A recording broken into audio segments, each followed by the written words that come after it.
का दिन सिंधारा का दिन है और हम लोग बैठे हैं आज संत की धारा में, संगीत धारा में। तो ये सिंधारा ही हमको संत धारा और संगीत धारा सिखाता है। चैत्र का महीना, हम लोग सबके हाथ में मेहंदी लगती है क्योंकि आने वाला समय बहुत गर्म का होता है। हमको चेतना दी जाती है कि हर वक्त हाथ में मेहंदी रखो ताकि ठंडक रहे। हम लोगों को सिंधारा में क्यों चैत का ही सिंधारा चैत का सिंधारा से शुरू होता है। चैत का सिंधारा चेतना का त्योहार है। हमारे अंदर चेतना आ जाए। क्या चेतना आ जाए? कि मेरा ईश्वर कौन है, मेरा इष्ट कौन है, मैं किसकी गोरा हूं, मुझे किसके लिए सजना और संवरना है। जब हमारी चेतना में ये बात जागृत हो जाएगी कि मेरा इष्ट आनंद घन है, बाबा बलदेव है, और मुझे इनके लिए साज सजना है मुझे सजना के लिए, तो हमारा साज और श्रृंगार जो है, रोली मोली मेहंदी चूड़ा नथनी पायल बिछुआ, ये सारे श्रृंगार हमारे बाहरी है। हमें ये छोड़ने नहीं है, हमें ये सब सब करने हैं, लेकिन हमें कहाँ से सजना है। हम लोग कहते हैं ना, दुल्हन वही जो पिया मन भाए,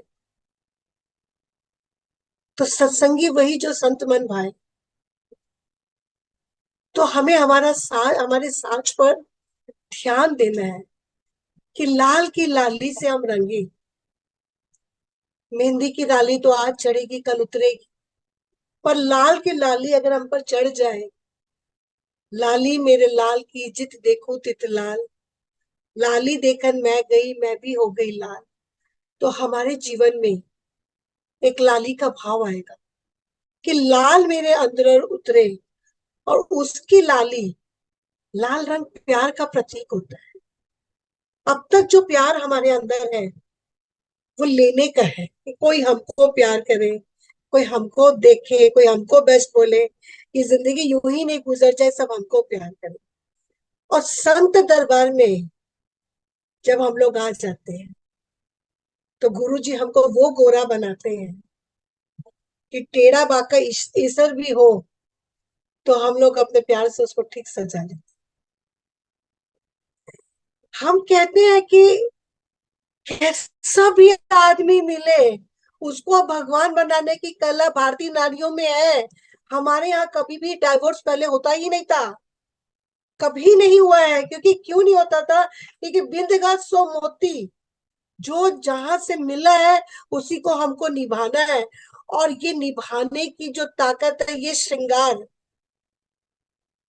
सदगुरु करते हैं। हमारे निरर्थक विचारों का संहार कर देते हैं। ईश्वर जी क्या है? शिव जी तो है, और हमारे निरर्थक विचारों का संहार कर देते हैं कि जो है वो पर्याप्त है। पूरे हमारे राजस्थान के भजन में क्या है कि चुनरी तो लाई जो, ये तो लाई जो, वो तो लाई जो, माने औरतों की लिस्ट लिस्ट है कि ये लाना वो लाना वो लाना वो लाना। वो आदमी आएगा ही नहीं, वो परदेश में ही रह जाएगा, घर खर्चा भेज देगा।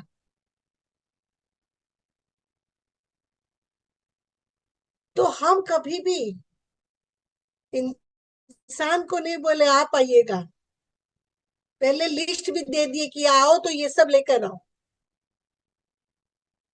सदगुरु हम लोगों को कितनी संतुष्टि दिए है। हमारे गुरु ने हमको क्या कहा? हम लोग भरे पूरे हैं। कभी ये बात अगर अंदर में आ जाए कि हम भरे पूरे हैं, हम आप लोग को ये बात गनगौर के दिन आपके ब्रेन की ये प्रोग्रामिंग कर देना चाहते हैं। ईश्वर जी को खाली मिलने ही आना है, गोरा भाई के पास सब कुछ है, ईश्वर जी को कुछ चाहिए तो ले जाए। हम सब जो गोरा है सब पूरी पूरी भरी पूरी है। जब हम लोग हमारा श्रृंगार बदलेंगे, हमारा साज बदलेंगे, तो हमारा बांस भी तो बदलेगा, हमारी सुहास भी तो अलग होगी। हम में से कुछ नई बात तो होनी चाहिए।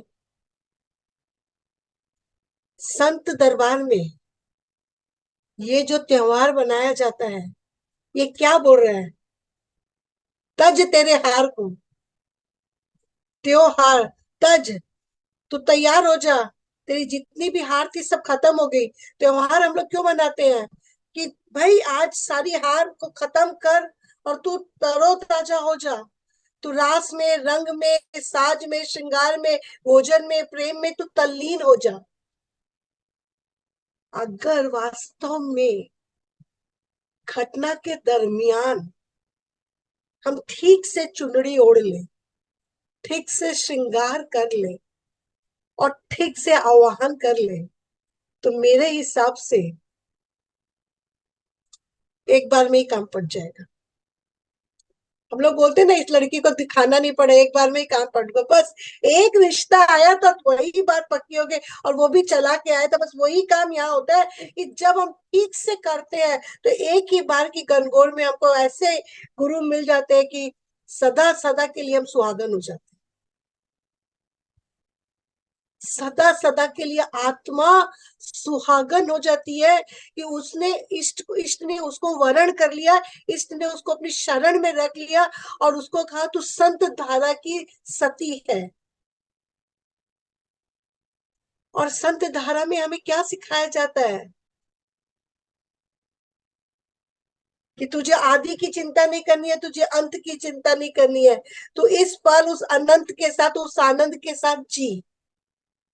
और जब हम आनंद के साथ जीते हैं, गाते हैं, नाचते हैं, बोलते हैं, खेलते हैं, तो हमारे अंदर जो तरंग होती है, वही तरंग अगर वाणी से हम गाते हैं तो हम ही सुनते हैं पहले, हमारे ही दिमाग में वो रस घोलती है, हमारा ही श्रृंगार हमको लुभाता है, हमारा ही मन गदगद होता है, हमारे ही प्राणों में उताल तरंगे उठती है। और हम अपने जीवन में देख पाते हैं कि इस धारा में जो मन को धर दिया, वो सदा सदा के लिए रंग दिया। वो चुनरी एक बार में रंगी जाएगी। हम आप लोग को ये आश्वासन देते हैं कि यहाँ पर जो आज हम लोग गणगौर मना रहे हैं, ये पहली बार हो रहा है। और ये पहली बार हो रहा है इसलिए क्योंकि हमने ऐसा फील किया कि एक्चुअल में तो हम लोग रोज ही गणगौर ही पूछते हैं, रोज ही अपने गण को बढ़ाते हैं। राक्षस गण से देवगण, देवगण से मानवगण की तरह, वो मानवगण से मतलब राक्षस गण से मानवगण, मानवगण से देवगण करके वो गण तैयार करते हैं गौरा की तरह की ईश्वर जी को वर्ण करने। एक्चुअल में हमारे संत दरबार में हमारे गण गण ही मिलाए जाते हैं। बोलते ना इनकी टिप्पणी मिलाते तो बोलते ना इनके 22 गण मिल गए, इनके 24 गण, इनके 32 गण के तो सारे गण मिल गए, भाई ये जोड़ी ठीक है। तो भगवान से मिलने के लिए सदगुरु हमको रोज दिन हमारी आत्मिक उन्नति के लिए हमारी निम्न प्रवृत्ति को मानवीय प्रवृत्ति में, मानवीय प्रवृत्ति को दैविक प्रवृत्ति में, और दैविक प्रवृत्ति से संत धारा में लाके हमको ऐसी गणगौर सजाते हैं कि देवता तो छटपट करते लेकिन वर्ण संत कर लेते हैं। देवता छटपट करके ले जाते हैं, वर्ण संत करके ले जाते हैं हथेली पर। आज हम ऐसे संत के दरबार में बैठे।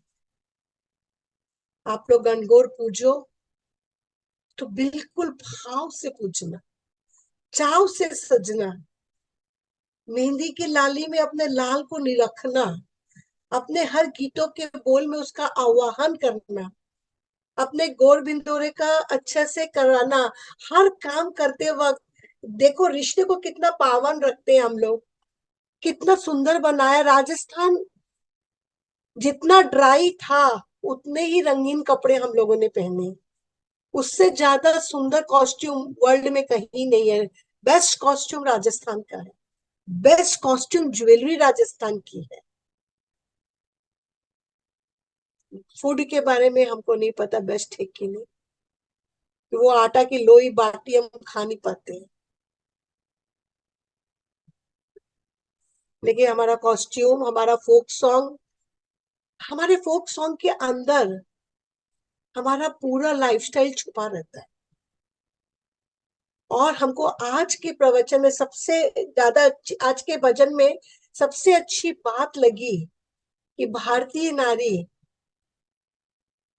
पहले मौन रहती थी, मन की बात उसको बोलने की इजाजत नहीं थी, तो डिप्रेशन आ जाएगा।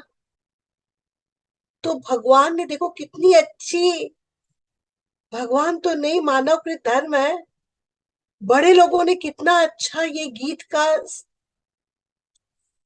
के दिन देखा कि 16 दिन वो लोग गा गा के अपने मन के भाव को व्यक्त करके अपने निरर्थक को भी निकाल देती है, अपनी चाहना भी बता देती है कि भाई ये चाहिए कि वो चाहिए, कि भाई वो भौजाई ऐसे करती है कि सास ऐसे करती है, ये सारी बातें वो व्यक्त कर लेती है। और हंसते हंसते गाते गाते बातें व्यक्त भी हो जाती है गीत के माध्यम से, और कोई समझ जाए तो समझ भी जाता है। ये कितना हमको हमको ये बात आज समझ में है। मतलब आज सबरी जी हमारे गुरु है कि उन्होंने हमको बता के गए कि भाई हम लोग गीत जो गाते हैं वो ऐसे ही नहीं गाते, हम लोग गीतों के माध्यम से मनोभाव व्यक्त करते हैं। और सच बात है, कितनी अच्छी बात बताए कि आज कीटी है, एंटरटेनमेंट के लिए बाहर का युग है। अभी हम लोग जूम पे बैठ के भी कितना एंटरटेन कर रहे हैं, हम लोग बातें करते हैं, कम्युनिकेट करते हैं, हम लोगों के अंदर की बात बाहर आती है, हम लोग लिखना पढ़ना सब तरह से अभिव्यक्ति कर पाते हैं। लेकिन पुरानी बहनें गीतों के माध्यम से अपनी जरूरत का संसार व्यक्त करते थे, डायरेक्ट इनडायरेक्ट अपना दुख व्यक्त करती थी। अभी कोई दुख का गीत अगर अपने हस्बैंड के साथ धीरे धीरे गुनगुनाए, और हस्बैंड अगर इंटेलिजेंट हो तो समझ जाएगा कि ये बात वो दोहरा रही है, मतलब ये इनडायरेक्ट कुछ बोलना चाह रही है। तो ये बात हमको बहुत अच्छी लगी कि हमारा त्योहार जो है हमारी सारी हार मिटा देता है, हमारे सारे दुख दर्द को एक बार के लिए समेट देता है। रही बात चैत्र के महीने से गर्मी पड़ने लगती है, जैसे जैसे गर्मी पड़ती है वैसे वैसे फूल बहुत खिलते हैं, वैसे वैसे बहुत मीठे फल आते हैं। ठीक जिंदगी में भी, धरती में भी जब तपन बढ़ती है तो उत्पादन शक्ति बढ़ती है। और हमारे जीवन में भी पिया की अगर तपन बढ़ जाए, याद बढ़ जाए, तो मिलने के जोग संजोग वो जल्दी होते हैं कि चैत से जो हम तपते जाते हैं सावन में झूला डलवा ही लेते हैं साथ झूलने के लिए। तो ये चेतना का जो समय है, चैत्र मास जो चेतने का है, जिसमें मराठियों का नव वर्ष आता है, हिंदुओं का रामनवमी के दिन नव वर्ष आता है, बंगाली लोग का 14 अप्रैल को नव वर्ष आता है, सबका नव वर्ष जो आता है, ये नव वर्ष जो हमारे जीवन में आता है चैत्र के महीने में, ये एक नई जिंदगी की और हमें संकेत करता है। समथिंग न्यू बोलते हैं ना, कुछ नया कपड़ा पहने। वो कैसा, किसका कोई सर जी था जो घाघरा में रिजेक्ट कर दिया गोरा को, बोलो जींस टॉप पहन के आओ, बोला ना, किसी का ईसर जी रिजेक्ट कर दिया कि भाई जींस टॉप में आ, घाघरा में तो जमेगी नहीं। तो वैसे ही हमारे जीवन में भी तो कुछ नवीनता आनी चाहिए कि हम भी वही सुनी सुनाई बात ही गुरु जी की दोहराते रहेंगे तो हम भी रिजेक्ट हो जाएंगे। तो चेतना कहाँ है? इस तन में ही वो चेत है, और इस तन के अंदर की जो चेतना है वो जागृत कब होगी? जब हमारे अंदर की पुकार जागृत होगी। और हमारे अंदर की पुकार कब जागृत होगी? जब हम देखेंगे कि तन का, गौरा को ईश्वर तो तन का मिल जाता है, पर आत्मा को परमात्मिक भाव मिलता है कि नहीं मिलता है? हमारी आत्मा ब्याही गई कि नहीं ब्याही गई? हमारी आत्मा के अंदर परम भाव आया कि नहीं आया? जब तक इस तरह का जीवन की हमारी लालसा नहीं है, तब तक चैत्र का महीना सालों साल आएगा, सालों साल चला जाएगा। नव वर्ष भी हम नया कपड़ा ही बना के बना लेंगे, कुछ नया खा लेंगे, कुछ नया घूम लेंगे। लेकिन जहां हमको जाना है, जहां हमारा ईश बैठा है, जहां हमारे अंदर हमारा प्रभु बैठा है, वहां जाने के लिए संत की धारा में बैठना पड़ेगा। ये धारा का प्रवाह ही हमको अंदर लेके जाएगा। तभी तो हम लोग कहते हैं कि संगीत की धारा में बहो। ये धारा हमको, हम आप लोग को एक बात, एक बहुत बड़ी घटना क्षण में होती है कि कब कौन सी बात आत्मा में चली जाएगी और स्पार्कल हो जाए। रोज सुन रहे हैं, रोज समझ रहे हैं, रोज वही बात को घुमा घुमा के हम लोग बोल रहे हैं, लेकिन सुनते सुनते एक दिन हम उस जगह से सुन लेंगे कि हमारे अंदर प्रकाश हो जाएगा, चेतना जागृत हो जाएगी, और हम हमारे गुणों को, देव गुण से आप संत गुण तक आते आते हमारी इतनी तैयारी हो जाएगी कि हमने त्योहार में हार को छोड़ के तय कर लिया यार को कि मेरा तो परम प्रिय परमात्मा को वरण करने का दिन है, ये चेतना दिवस मेरे वरण का दिन है, मेरी आज की डेट, और आज मुझे मेरे भगवान को वरण करना है। काल करे सो आज कर, आज करे सो अब, पल में प्रलय होगी फिर करोगे कब, कल किसने देखा, कल भी आज ही बनकर रहेगा, तो क्यों नहीं आज अभी इस वक्त हमारी चेतना ये बात सुन ले अंदर से कि हमको हमारे जाने से पहले अपने अंदर के गुणों का विकास करके अपने इष्ट को अपने अंदर प्राप्त खोज लेना है। जैसे जैसे गुण विकसित होंगे वैसे वैसे सूक्ष्म की दृष्टि मिलेगी, और सूक्ष्म की तरंग सुनने की, सूक्ष्म की तरंग को पकड़ने की अनुभूति मिलेगी। तरंग की अनुभूति से हम समझ पाएंगे कि हमारे इर्द गिर्द ही हमारा भगवान है। जैसे जैसे हमारी आंख खुलेगी, सूक्ष्म दृष्टि मिलेगी, हम समझ पाएंगे कि ना हम शरीर है, ना हम मन है, ना हम बुद्धि है, ना हम अहंकार है। इन सब से परे जो हम है वो हम वही है जिसकी हम आराधना करते हैं। हम आप लोग को बार बार एक बात समझाना चाहते हैं, जो चीज हम दोहराते हैं वो हम बन जाते हैं। दोहराते रहो। हम लोग किसी न किसी समय में बहुत तरह का जीवन जिए, हम लोग भगवान के बहुत अति समीप की नारियां हैं, हम लोग भगवान के बहुत अति समीप रहे हुए सबके सब। किसी ने सेवा की है, किसी ने भजन लिखे, किसी ने किसी जन्म में प्रवचन किए, कोई भगवान को खाना बना के खिलाई है।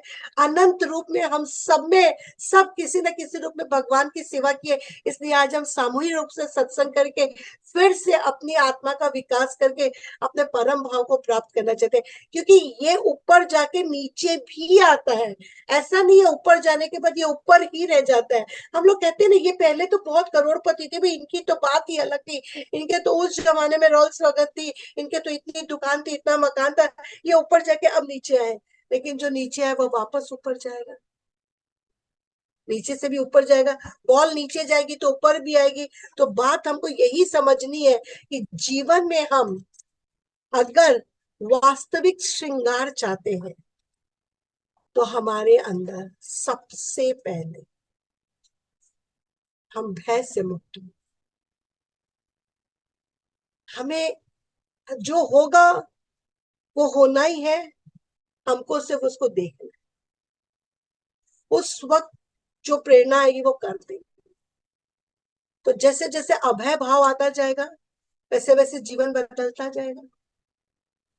दूसरा हमको समझना है कि हमें, हमारे पास जो है वो पर्याप्त है। हमको कुछ बहुत बड़ी चीज इधर उधर से नहीं लानी है। हमको कोई सबके भजन लिखने नहीं है, हमको कोई सबके प्रवचन नहीं लिखने, हमको कुछ ऐसा करना नहीं है। हमको हमारे अंदर की जो कमियां हैं अपने इष्ट के पास बैठ के बोलना है कि इन कमियों को हटाकर हमारे में अपने भाव और प्रेम के रंग भरे। जब हम हमारी कमियां देखने लगते हैं और हम उससे इजाद चाहते हैं, तभी हम एक स्टेप आगे बढ़ते हैं। हमारी तैयारी वरण की शुरू होती है। जब तक भगवान हमारा निरर्थक हरण नहीं करेंगे तब तक वो वरण भी नहीं कर सकते हैं। और निरर्थक हरण हम करने नहीं देते हैं क्योंकि हम बात को छुपा लेते हैं। हम आपको एक कहानी छोटी सी सुनाएंगे कि जो एक बार एक आम के पेड़ पे बहुत आम लदे हुए थे। आहा, क्या सुगंध! बड़े बड़े हापुस लदा लद भरे हुए थे। माली आया, आम का पेड़ बेच दिया। भाई ठीक है, 50,000 में ये आम का पेड़ बिक गया। सारा आम टूट गया। एक आम क्या किया, पत्ते की ओट में छुप गया। उसको नहीं जाना। सब चले गए, कुछ मंदिर में चले गए, कोई शादी के घर में चले गए, कुछ बाजार में बिक गए। जिसको जहां गतिमति थी, समय की धारा से सब चले गए। पर जो रह गया था वो अकेला रह गया। अकेला चना कभी बाहर नहीं झोंकता। अकेला रह गया। कभी कौवा चोंच मारे, कभी कोयल चोंच मारे, और वो अकेला रह के वहीं सड़ जाता है। क्योंकि वो अपने को देने के लिए तैयार नहीं था। वो अपने को छुपा लिया था, वो पत्तों के बीच में छुपा लिया था। इसलिए वो भोग का बना नहीं। हम भी भगवान के पास जाकर अपनी कमियों को छुपा लेते, कभी नहीं बोलते ये कमबख्त मन तुमको याद करता ही नहीं है। ये जरूरत में याद करता है, वरना ये जो जिंदगी जीता है उससे बहुत खुश रहता है। जब कोई कमी आती है, जब कोई डर लगता है, तो हम बचते हैं। तब हम बचते हैं। तो जरूरत का जो बचना है उससे भगवान कभी रिझते नहीं। उससे वो सिर्फ सप्लाई कर देते हैं। जैसे अपने लोग बोलते हैं ना, ये आई है इन्हें कुछ दे दे, आज त्योहार का दिन आई है या कुछ मांगा है ना दे दे देते, जो मांगा दे दे के यार, आज का दिन देना ही चाहिए। अपने लोग बोलते हैं ना, देने वाले दिन देना ही चाहिए, दे देते हैं। वैसे भी भगवान भी हमको जरूरत की चीजें दे देता है। और जैसे जैसे वस्तु से भरता जाता है, हम सोचते हैं हम बहुत कृपा पात्र है। जिसके जीवन में वस्तु उतरी, उसके जीवन में बस तू दूर होता चला गया। एक्चुअल में वो दूर हो जाता है क्योंकि वो बहुत इंटेलिजेंट है। बाप को काम पे जाना रहता है, बच्चे को नीचे से डेयरी मिल्क और एक खिलौना दिला के टाटा करके भी चला जाता है। नौकर ऊपर ले आता है कि है ना, वो खुश हो जाता है बच्चा कि पापा चॉकलेट और ये दे दिए, और बाप ऑफिस चला जाता है। ठीक इसी तरह हम लोग भी हर बार चैत्र का महीना आता है और साड़ी और गहना और कपड़ा और मेहंदी और खान और पान के साथ रास और रंग में इतने खुश हो जाते हैं कि वहां से हम जगते ही नहीं है कि आज पकड़ के बोले कि जाने न दो, आज मुझे रंग दे।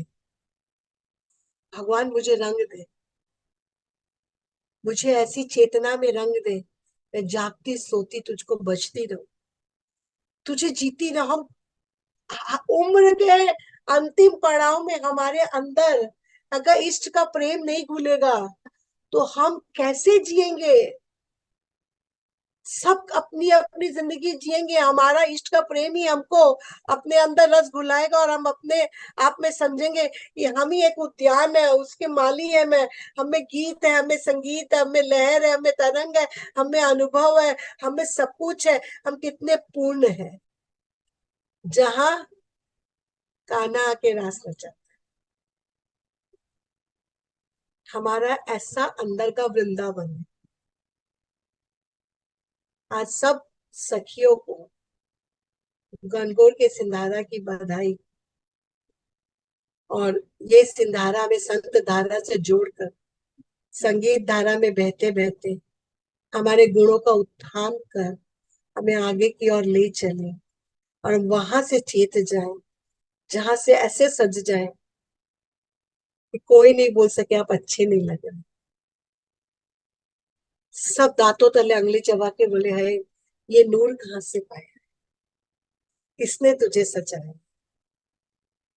आज सब सखी को हम सदगुरु से ये कृपा मांगते हैं कि हम सबकी आत्मा का श्रृंगार हो और आप हमको वरण करने आओ। सिंधारा का यही त्योहार हम सब सत्संग में बैठ के मनाकर अपनी आत्मा का आत्मिक उत्थान करते हैं। वाणी को यही विश्राम।